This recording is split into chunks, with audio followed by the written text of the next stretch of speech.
Mucha gente se interroga por la aparente falta de creatividad de los artistas, sea en el cine con los constantes remakes o en la música con la proliferación de grupos de versiones o de bandas que buscan emular el sonido de una época o hasta de un músico en particular.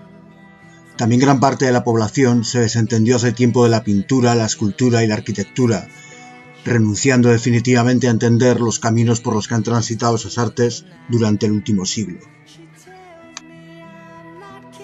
¿Será esto la confirmación de lo que hace justamente 100 años creyó constatar el historiador del arte y filósofo Oswald Spengler? Hay dos elementos que quizá podrían hacernos dudar de esta inminente defunción de la cultura occidental.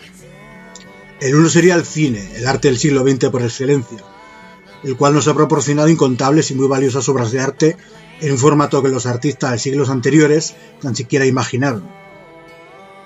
¿Habría constituido pues una nueva forma de arte que ahora se suma a las clásicas? El problema aquí sería dilucidar si las innovaciones que trajo consigo el cine eran más artísticas que puramente técnicas, y si su novedad no supuso en el fondo un engaño de los sentidos, es decir, si lo que hizo el cine durante todo este tiempo no fue otra cosa que revisitar los viejos temas de la literatura y la pintura, solo que presentándolos en un formato tan novedoso que ha conseguido mantenernos entretenidos y hasta apasionados durante más de un siglo, sin percatarnos de que sustancialmente no nos ofrecía nada nuevo. El otro elemento que podría poner en cuestión la tesis de la decadencia es la música. Yo hace tiempo que mantengo la tesis de que en el ámbito estrictamente musical esta decadencia se retrasó un siglo gracias al revulsivo que supuso la música afroamericana, tanto en su versión anglosajona como en su versión latina. Si no llega a ser por el tan productivo diálogo que se produjo entre la tradición africana y la europea, las formas musicales occidentales estarían agotadas ya desde hace, como digo, todo un siglo. Pero aquí viene de nuevo la pregunta más interesante.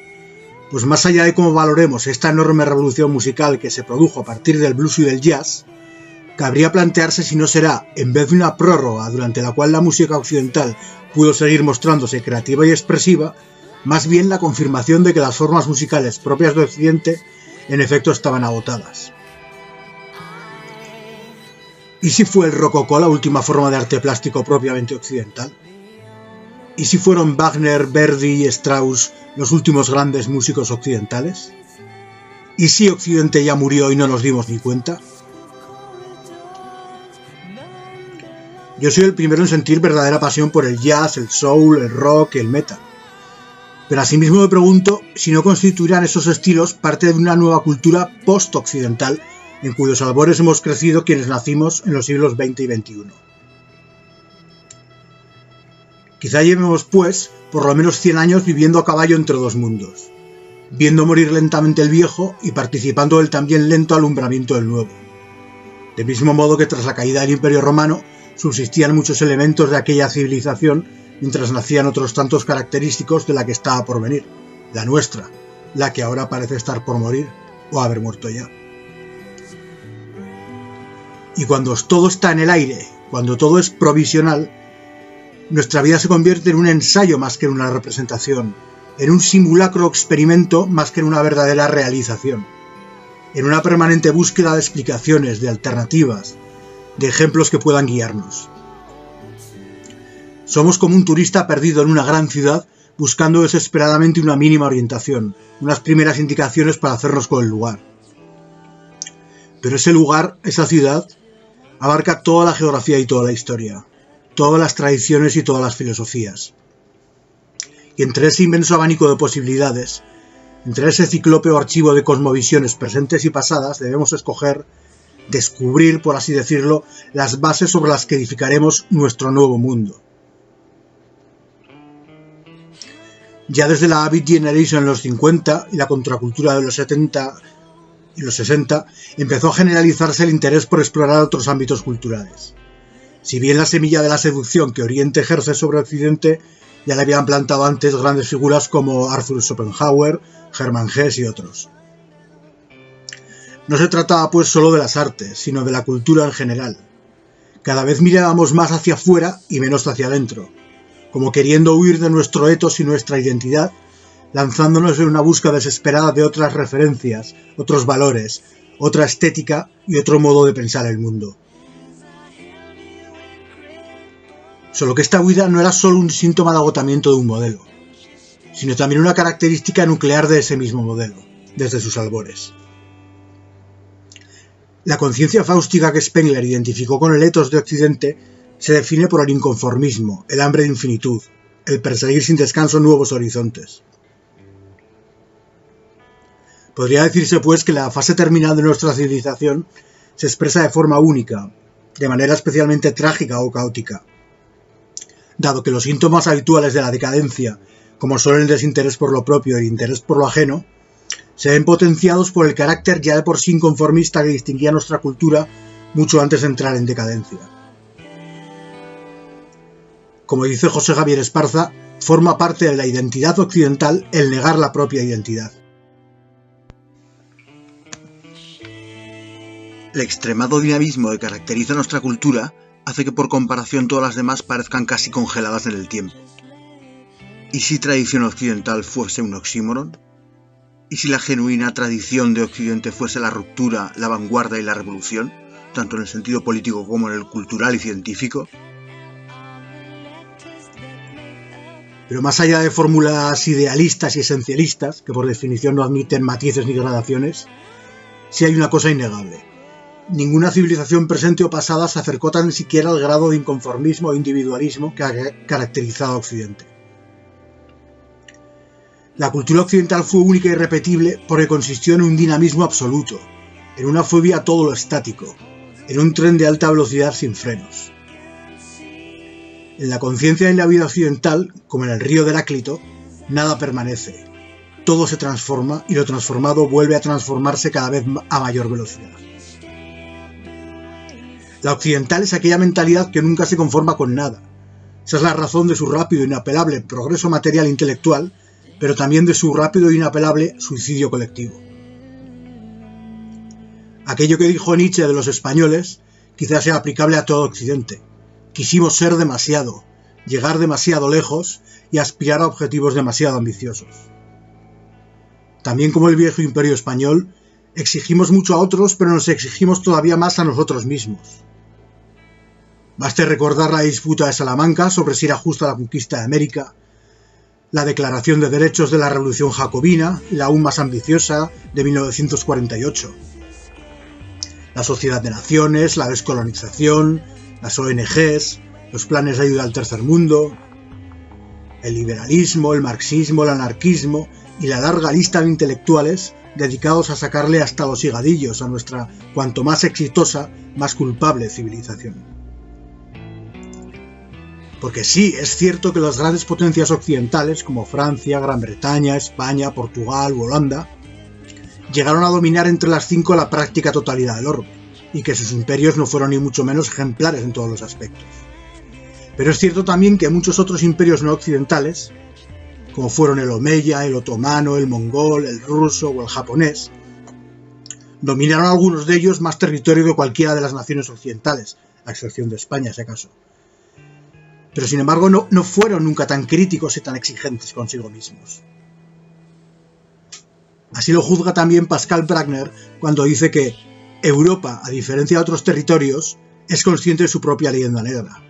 Sin embargo, esta épica negro-legendaria proporciona posmodernamente un placer vanidoso, un narcisismo masoquista, que se objetiva en la supremacía de la expresión del odio hacia uno mismo, simulando de este modo una apariencia de virtud.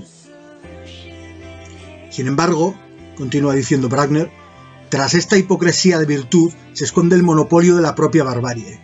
Europa solo admite su propia barbarie, esa es su arrogancia, pero se la niega a los demás.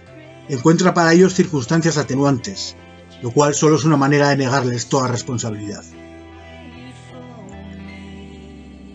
Como digo, la crítica y el inconformismo han estado tan presentes en nuestras sociedades que ellas mismas han acabado por ser el principal objeto de esa crítica. Y ha llegado a ser esta tan cruda y despiadada que ha penetrado en nuestro espíritu y lo ha herido de muerte. Hasta llegar a un punto en el cual dedicarse a rematar ese espíritu se ha convertido en nuestro principal pasatiempo. Díaz Villanueva lo resume perfectamente con la frase: no hay cosa que más guste a los occidentales que darse latigazos en la espalda. Y Pascal Bruckner nuevamente disecciona y desenmascara esta inercia, cuando nos dice: Arrepentíos. Este es el mensaje que nos repite machaconamente la filosofía occidental desde hace medio siglo, la cual desea ser a la vez un discurso emancipador y la mala conciencia de su tiempo. Lo que nos inocula respecto al ateísmo no es más que la vieja noción del pecado original, el antiguo veneno de la condenación. En tierras judio-cristianas no hay un combustible tan potente como el sentimiento de culpa, y cuanto más agnósticos, ateos y librepensadores se declaran nuestros filósofos y sociólogos, tanto más amplían las creencias que rechazan. Lo mismo que nos hizo progresar tanto y tan rápido, es lo que nos condujo a inmolarnos como civilización.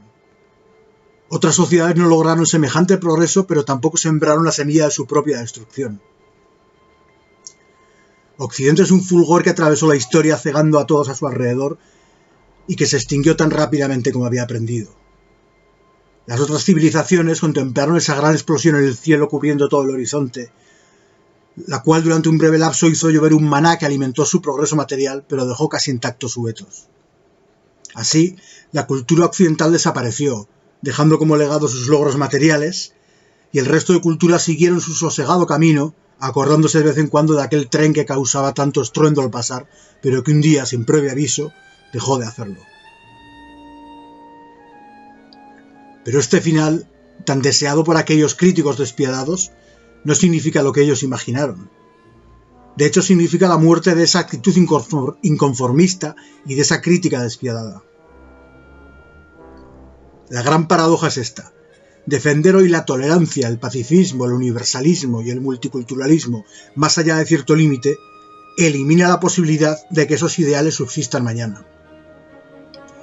Al no existir nada parecido fuera del contexto occidental, negar la identidad de Occidente no va a dar lugar, como parece pensar muchos, a un mundo sin identidades, sino a un mundo sin Occidente.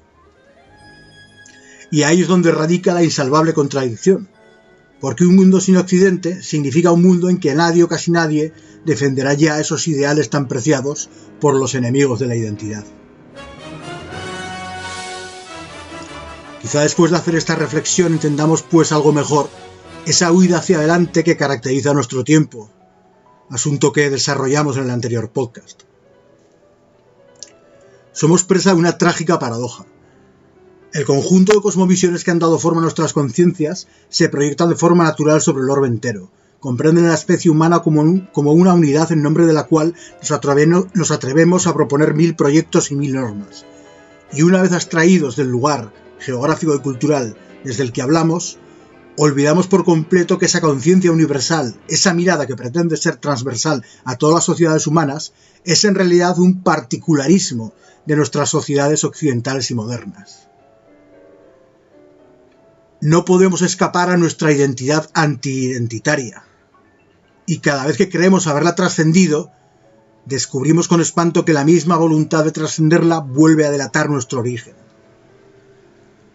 Nuestra lucha contra el eurocentrismo es una confirmación de que somos eurocéntricos. Cuanto más decimos abjurar de Occidente, más arraigado se revela nuestro occidentalismo. Imagino el espectáculo surrealista, pero muy entretenido, que constituimos para los indios, los chinos, los musulmanes y los africanos.